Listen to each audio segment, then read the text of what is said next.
السلام علیکم، استقبال آپ کا ہمارے چینل پر۔ اس ویڈیو میں ہم اردو مضمون کو انگلش میں ٹرانسلیٹ کرنا سیکھیں گے۔ یہ مضمون کافی معلوماتی ہے، تو چلیے شروع کرتے ہیں۔ اس مضمون کا عنوان ہے اندرونی اعضاء، جسے انگریزی میں کہتے ہیں انٹرنل آرگنز۔ آرگنز یعنی اعضاء اور انٹرنل یعنی اندرونی۔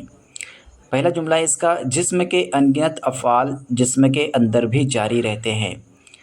اس کو انگلش میں کہیں گے ہم countless functions of the body continue inside as well. اس کا دوسرا جملہ ہے، خون کی نالیوں کا جال تمام جسم میں پھیلا ہوا ہے۔ A network of blood vessels is spread throughout the body. A network of blood vessels is spread throughout the body. اور اس میں سے خون مسلسل دورہ کرتا رہتا ہے۔ And blood circulates continuously within it. سانس کے ذریعے ہم ہوا جسم کے اندر لیتے ہیں۔ Through breathing we take air into the body.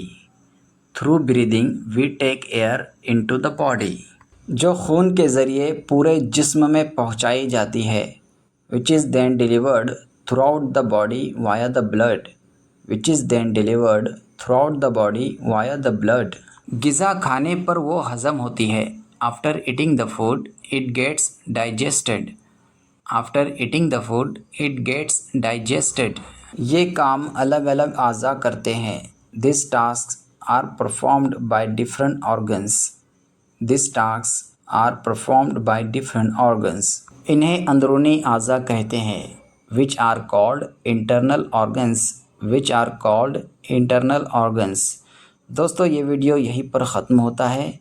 Video اچھا لگا ہے تو ویڈیو کو لائک کرے، دوستوں میں شیئر کرے اور چینل کو ضرور سبسکرائب کرے۔ اسی طرح کے ویڈیوز ہم ہر روز لاتے رہتے ہیں، تو چلیے ملتے ہیں اگلے ویڈیو میں۔